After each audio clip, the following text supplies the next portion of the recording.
우리 다 함께 이 말씀을 한자 한자 토박토박 읽으며 신앙 고백하고 아버지께 바쳐드리는 시간 갖도록 하겠습니다. 시작. 우리가 아직 죄인 되었을 때에 그리스도께서 우리를 위하여 죽으심으로 하나님께서 우리에 대한 자기의 사랑을 확증하셨느니라. 아멘. 사람들이 물어봅니다. 하나님이 사람을 사랑하는 것을 어떻게 아냐고. 어떤 사람은 자연 만물의 이 아름다움을 통해서 하나님께서 나타내신다. 어떤 사람들은 사람이 가지고 있는 갖은 재주와 재능을 자유자재로 쓰면서 이 지구상의 모든 것을 온전케 함으로 보여준다. 그러나 로마서 5장 8절은 단언합니다. 우리 하나님의 사랑은 예수 그리스도의 십자가 죽으심으로 확증됩니다. 누구를 향해서? 죄인들을 향해서. 여러분, 이 세상 가운데 자신이 죄인인 것을 모르고 사는 사람들이 대부분이죠. 그럼에도 불구하고 그 사람들이 자신이 죄인인 것을 말씀을 통해서 알게 된다면 여러분 얼마나 좋을까요? 오늘 이 시간 그런 시간 한 번 더 갖기를 원합니다. 사랑하는 성도 여러분, 십자가에 달리신 예수 그리스도의 몸무게는 처음에는 발에 모아졌습니다. 그렇겠죠? 두 팔과 발목에 못이 박혀 있는데 예수님의 몸무게는 온전히 발목으로 집중되었습니다. 못에 의한 연한 신경이 찢어지자 그 고통의 무게는 드디어 발이 버티지 못하니 벌리고 있는 못 박힌 어디? 손으로 옮겨갔습니다. 그리고 그 손으로 옮겨간 고통은 손에 못의 미세 혈관을 다 찢고 고통이 드디어 온몸에 민감한 부분들까지 다 전해지기 시작했습니다. 성도 여러분, 상상해 보십시오. 우리는 손에 아주 작은 상처만 나도 매우 고통스러워합니다. 강한 경련이 일어나니까요. 못에 의해서 이런 신경까지 파괴된 상태의 예수님은 어떻겠습니까? 손과 발의 민감한 부분들을 깨트린 그 잔인한 못에 의해서 우리 주님께서 느끼셨을 육체적인 그리고 정신적인 고통은 얼마나 지독했겠습니까?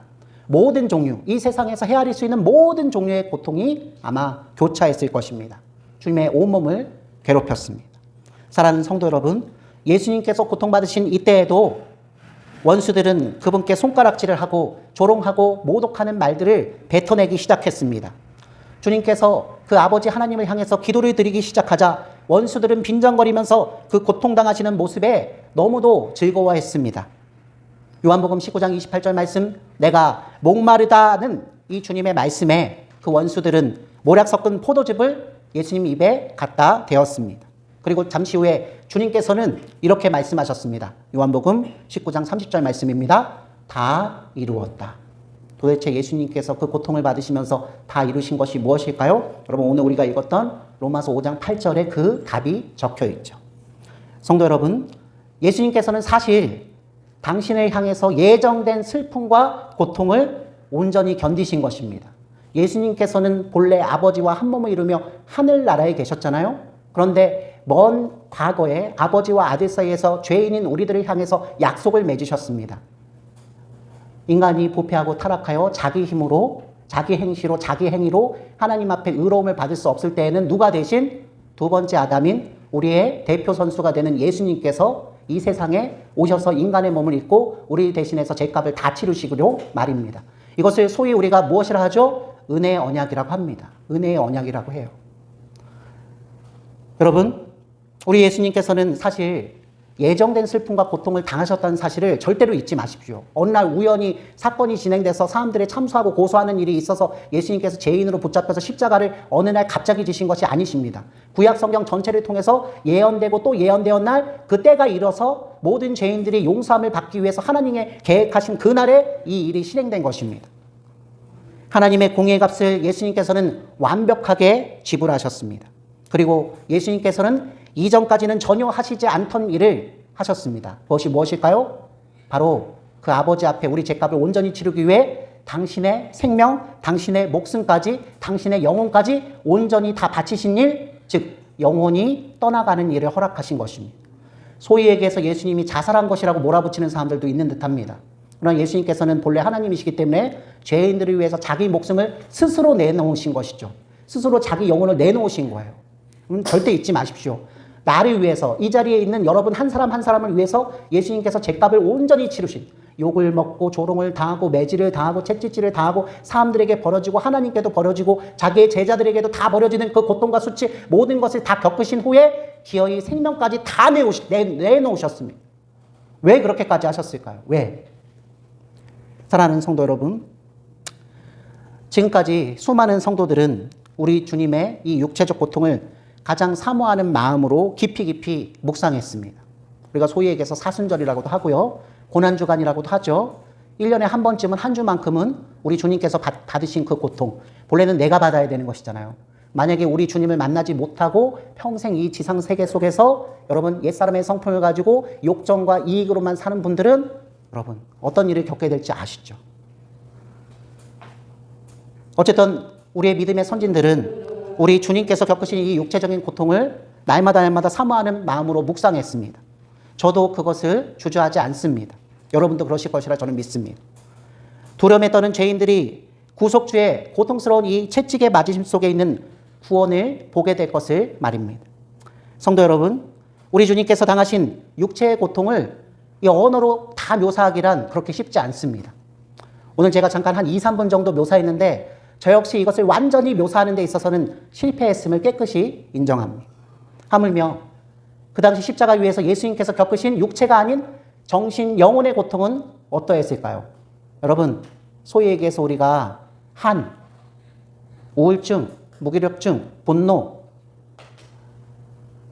우리 어머님들이 잘 걸리시는 병 뭐라 그러죠? 제가 우라병이죠? 화병 왜 생깁니까? 여러분, 육체적 고통이 커서 그렇습니까? 정신적인, 영혼적인 고통이 커서 그렇습니까? 여러분, 정신적, 영혼적 고통을 이겨내지 못하면 사람이 죽어나갑니다. 여러분, 그런 일들을 한 번씩 다 겪으셨기 때문에 우리 예수님께서 얼마나 억울하고 분하셨을까 이걸 생각 못 하실 분이 없으실 거예요. 너무나 인간적인 접근이지만 그 정도라도 우리 예수님께서 십자가 위에서 우리 죄인들을 위해서 대신 죄값을 치르셨을 때 그 영혼의 상태를 한번 생각해 보시기를 주님의 이름으로 축원합니다. 우리 예수님의 고통, 그것은 주님께서 당하신 고통의 진수이자 정수입니다. 과연 누가 이것을 정확하게 표현할 수 있겠습니까? 아니, 또 그것을 누가 제대로 100% 이해할 수 있을까요? 사랑하는 성도 여러분, 앞서 예수님께서 당하신 순환의 첫 부분에서 지난주에 말씀드렸던 거예요. 그분의 땀이 핏방울이 되어서 떨어졌다고 말씀드렸습니다. 겟세마네 동산에서 무시로 기도하실 때 일이죠. 그것은 영혼이 깊은 고뇌의 압박을 받아서 그 피가 사실 겉으로 터져 나온 것입니다. 마지막 잔을 앞두고, 십자가의 잔을 앞두고 주님께서 그 영혼 속에서 얼마나 아프시고 고통스러웠으면, 그죠? 그 영혼의 고통이 피로 터져 나왔겠습니까? 이때 주님께서는 마태복음 26장 38절, 내 마음이 매우 고민하여 죽게 되었다라고 말씀하셨습니다. 여러분, 어떤 사람들은 이 예수님의 고백을 가지고 예수님의 인간성을 또 내까리는 분이 있어요. 주님도 별 수 없었어. 주님도 십자가 위에서 억울함을 겪을 때 별 수 없었어. 주님도 피를 토했어. 우리가 인간적으로 동정하는 마음으로 이렇게 다가서는 건 좋은 마음이지만 우리 주님이 영혼으로 받은 고통을 그 정도 차원에서 이해하고 만다는 건 신성모독입니다. 사실은. 특별히 유다의 배신과 가룟 유다죠. 12제자의 도망은 우리 주님을 탄식해 했습니다.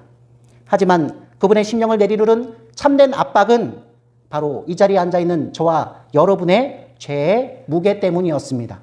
한 사람의 죄의 무게를 스스로 감당하는 것도 그렇게 어려울 텐데 수십 수백만 과거와 현재와 미래의 모든 아담의 자손들의 그 죄의 무게를 한 사람 예수 그리스도께서 다 짊어지셨을 때 얼마나 고통스러우셨을까요? 우리의 죄값은 그분의 생명이 지닌 마지막 호흡까지 빼앗아 버렸습니다. 사랑하는 성도 여러분, 예정되었던 주님의 순환과 십자가 위에서의 고통은 어떤 말로도 형용할 수 없습니다. 과연 저와 여러분은 예수 그리스도의 십자가 순환을 얼마나 이해하고 있을까요? 주님께서 십자가 위에서 못질 당하실 때 그분은 어떤 순교자도 당하지 않는 그 고통을 감당하신 것입니다. 똑같은 형벌이라 할지라도 예수님 이후에 예수님의 제자들, 그 순교자들이 당한 것은 하나님께서 직접 도와주시기 때문에 고통 속에서도 소망을 지니고 믿음을 지니고 얼마든지 기뻐할 수 있었습니다. 하지만 우리의 구속주 되신 예수 그리스도께서 죽임당하는 순간에 당하신 이 고통, 당신의 아버지께 버림받고 이렇게까지 외치셨습니다. 엘리 엘리 라마 사박다니, 나의 하나님 어찌하여 나를 버리셨나이까. 여러분, 어떤 분들은 예수님께서 너무나 아버지께서 자신을 향해서 정을 부어주시지 않고, 그죠? 무정하신 아버지께 대한 원망이라고 이 대사를 이해하시는 분들이 있어요. 아니에요. 성도 여러분, 예수님의 이 외침은 어떤 고통보다도 더한 고통이었으며 헤아릴 수조차 없는 깊이의 슬픔에서 나온 것입니다. 바로 한 번도 아버지와 아들 하나, 한 몸이시셨죠? 완전히 연합되신 분이시잖아요. 그 아버지의 정말 해보다 밝은 그 사랑 가운데서 완전히 떨어져서 지옥 깊은 곳까지 완전히 떨어져야 되는 그 슬픔, 그 고통, 그 가운데서 나의 하나님, 어찌하여 나를 버리시나이까? 라고 말씀하신 것 뿐이에요. 본래 예수님께서는 그러실 필요가 없는데 바로 나 같은 죄인을 용서하고 하나님 나라 백성으로 입적시켜 주시기 위해서는 죄값을 온전히 치르셔야 되니까 당신이 어디로 떨어진다? 지옥 끝까지 떨어지는 일을 겪으시면서 아버지께서 등을 돌리시는 그 모습을 숙연히 인정하시면서 이 원망을 하신 것입니다. 사랑하는 성도 여러분, 하나님께서는 예수님께서 엘리엘리 라마 사박단이라고 말씀하셨을 때 반드시 등을 돌리셔야 했습니다. 당신의 가장 귀한 독생자 아들을 바라보시지 않고 더 크게 사랑하시는 우리들을 구원하시기 위해서 모른 척 하실 수밖에 없었습니다. 저와 여러분을 위해서 죄인 되신 예수님께 그 죄가, 우리의 죄가 온전히 옮겨가는 방법은 그것밖에 없었습니다. 여러분, 이걸 죄의 전가라고 합니다. 십자가 위에서 예수님께서 죽으실 때 우리가 가진 원죄와 자범죄의 문제는 다 예수님께 옮겨가고 예수님께서 십자가 위에서 죽으시고 3일 만에 부활하셔서 이루신 그 의, 하나님이 기뻐하시는 그 공의는 우리에게 무상으로 나눠주시고 죄책은 예수님께 전가되고 예수님께서 이루신 십자가의 의는 성도들에게 전가되는 교환이 이루어졌습니다. 여러분, 이 교환이 없었다면 이 자리에서 하나님을 아버지라 부르고 예수님을 우리의 형제라 부를 수 있는 자는 아무도 없습니다. 여러분이 사회생활하면서 어떤 공로, 어떤 스펙을 다 쌓고 어떤 인기를 갖고 어떤 정성을 갖고 하나님 앞에 치성을 다 드렸어도 예수 그리스도께서 이루신 의의 공로, 우리의 죄책이 전가되는 십자가의 믿음이 없으면 우리가 생명을 얻을 수가 없는 것입니다. 여러분, 로마 가톨릭 교회와 오늘날의 자유주의 교회들은 교묘하게 우리들을 속입니다. 소위 얘기하는 교회 안에서의 봉사를 통해서 우리가 죄책을 씻을 수 있다고 가르치는 듯 합니다. 대놓고 가르치진 않지만 착한 성도들이 착한 성도 컴플렉스에 의해서 내가 이번 주 수요 예배를 금요철야를 빠졌기 때문에 주일에 조금 더 봉사해야지. 여러분, 구원을 세이빙할 수 있다고 생각하는 우리의 죄된 습성이 우리를 병들게 합니다. 그것이 아닙니다. 오늘 우리가 함께 나누고 있는 로마서 5장 8절 말씀이 성경 전체의 핵심이자 심장입니다. 하나님의 자기 사랑은 예수 그리스도의 십자가 죽음을 통해서 확증됐다는 이 말씀을 절대로 잊지 않기를 바랍니다. 위대한 속죄물이신 예수 그리스도의 영혼이 죄인들을 대신해서 죄와 저주의 끔찍한 고통과 극심한 공포를 대신 겪으셨습니다. 만약 주님께서 담당하지 않으셨다면 저와 여러분 중 한 사람도 하나님 나라에 들어갈 자는 없습니다. 모두 지옥에 던져질 수밖에 없는 것입니다.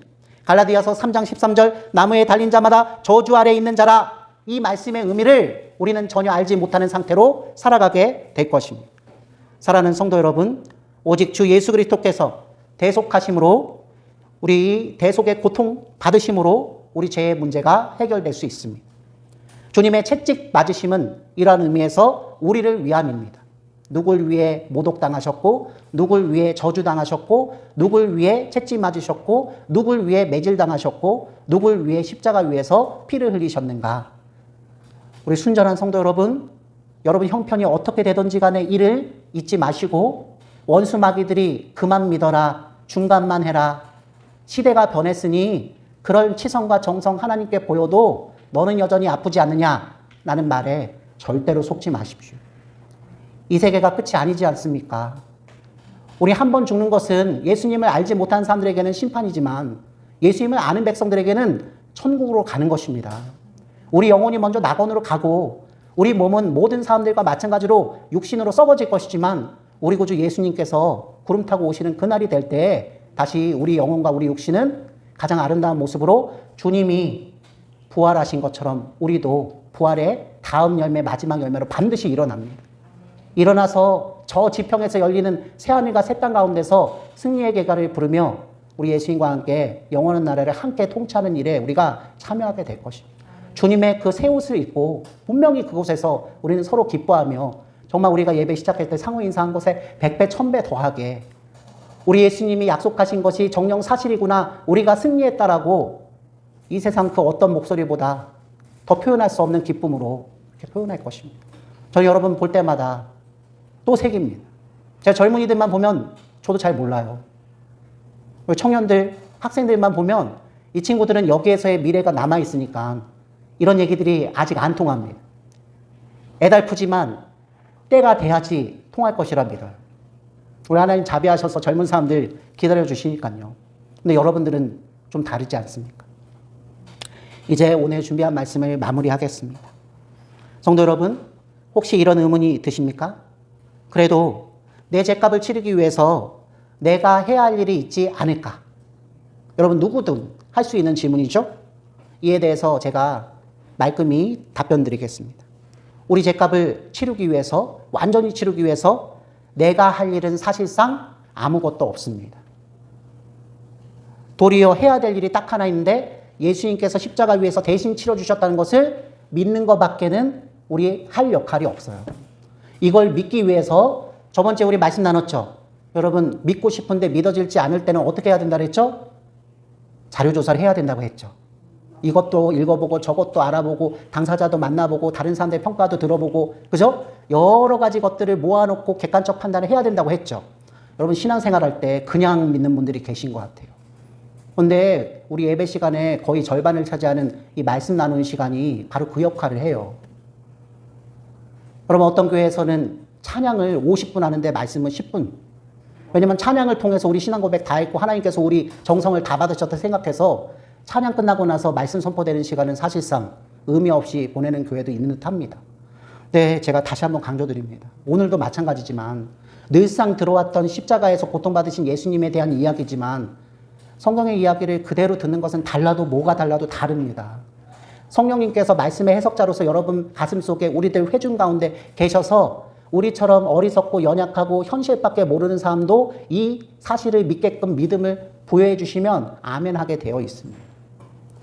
사랑하는 성도 여러분, 다시 한번 선포합니다. 우리들이 이런 의문이 들 때마다 우리가 해야 될 일은 공로가 아니라 예수 그리스도를 든든히 믿는 것이다. 그분께서 대신하셔서 실패할 리가 없다. 그분께서 대신하셔서 우리가 무엇을 채워야 될 것이 없다. 우리가 일상생활 속에서 자범죄의 문제를 재었을 때 우리 구원이 취소되는 법은 없어요. 다만 성령께서 역사하셔서 그것을 토해내게 하시죠. 여러분 예배 드리기 전에 사람과 사람 사이에, 사람과 하나님 사이에 내가 죄인인 것이 명백할 때 그대로 나오시면 안 되죠. 물론 예배 시간 지키셔야 돼요.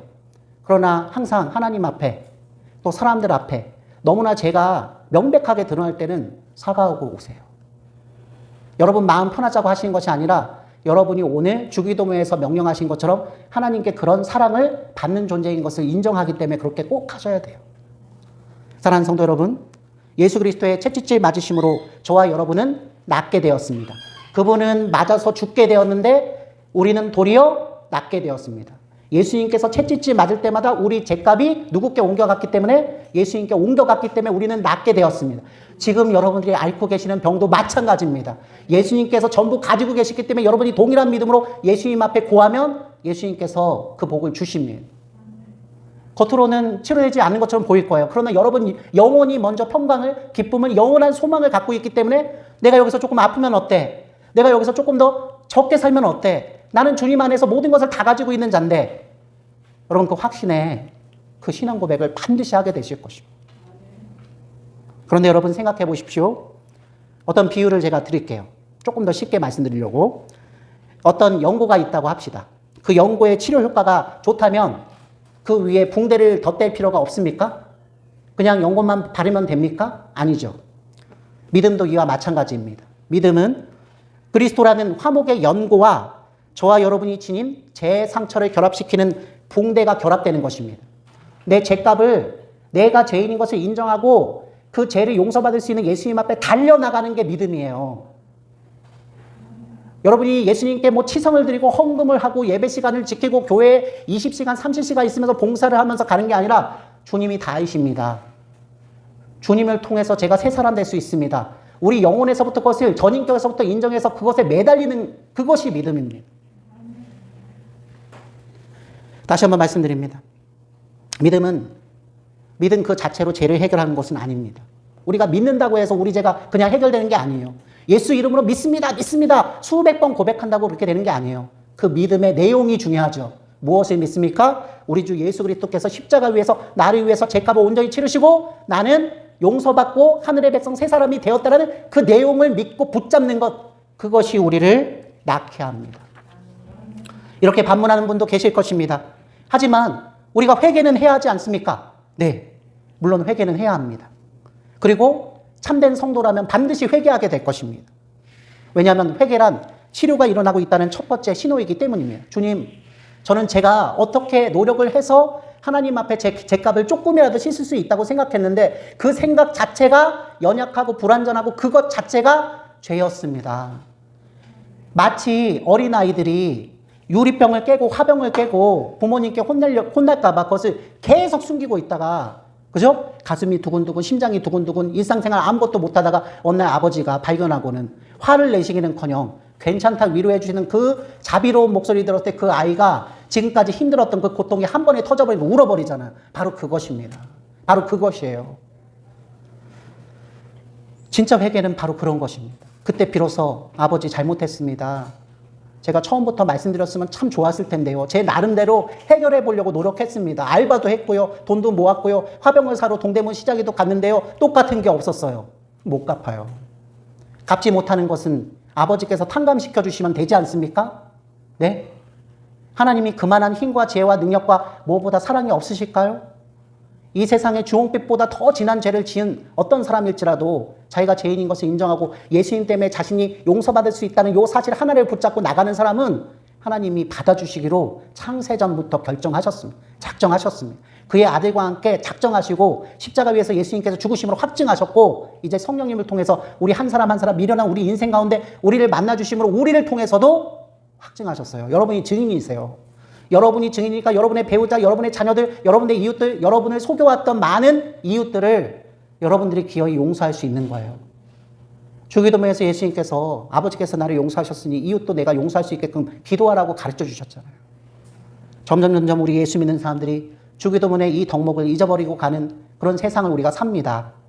참으로 통탄할 노릇입니다.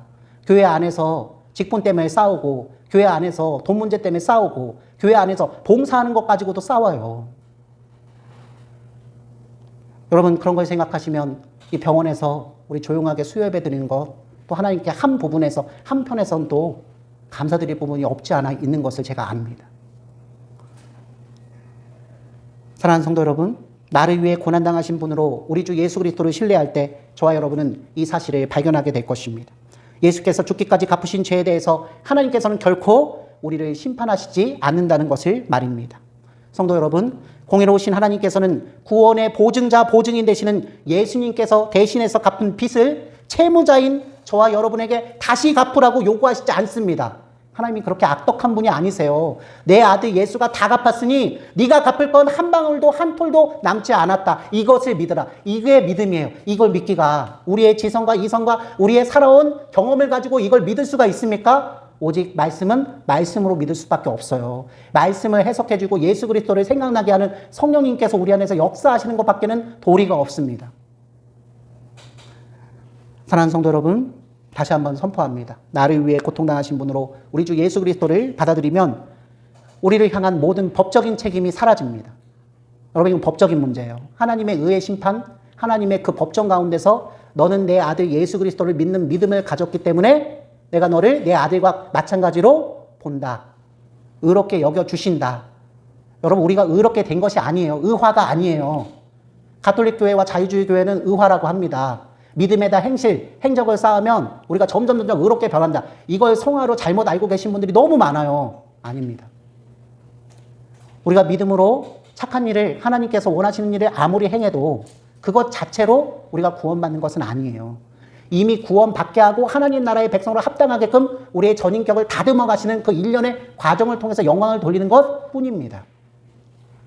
성도 여러분, 모든 법적인 문제가 다 사라진 것을 믿으십시오. 저와 여러분은 그리스도 예수 안에서 이미 형벌을 받았습니다. 예수님께서 대신 받으셨습니다. 그렇기 때문에 우리 자신에게 정죄함이 없다고 합니다. 이걸 뻔뻔하게 민폐를 끼친 사람들한테 그렇게 적용하시면 안 되고요. 본연적인 원죄의 문제가 씻겼다는 것입니다. 그리고 자범죄의 문제 가운데 성령께서 역사하여 주심으로 우리가 그것이 죄인 것을 알고 회개하고 마음을 돌이킬 뿐만 아니라 그것과 싸우게 하실 것입니다. 비록 내가 손해를 보더라도, 비록 내가 사람들에게 손가락질을 받을지라도 하나님께서 원하시지 않는다면 내가 불편한 길을 걸어가는 그 믿음을 가지고 살게끔 하시는 것입니다. 오늘 5장 8절 말씀이 그렇게 단순한 말씀이 아닙니다. 성도 여러분, 이야말로 예수님을 구주로 믿는 죄인들에게 보장된 안전의 기반입니다. 여러분 두려우실 것이 없어요. 여러분 생활이, 재정이, 자식들이 여러분을 아무리 어지럽게 해도, 여러분 병의 문제가 여러분을 여러분들을 어떻게든 그죠? 도탄에 빠지게 해도 여러분 안전하세요. 예수님이라는 온전케 하시는 믿음의 반석 가운데서 요동치지 않고 하나님 나라 백성으로 살 수 있는 것입니다. 구주 예수님께서 저와 여러분을 대신해 죽으셨기 때문에 그를 믿는 자 안에는 영원한 생명, 영생이 있습니다. 주님께서 받아들여 주셨기 때문에 그 역시, 우리들 역시 하나님 앞에 똑같은 모습으로 받아들여집니다.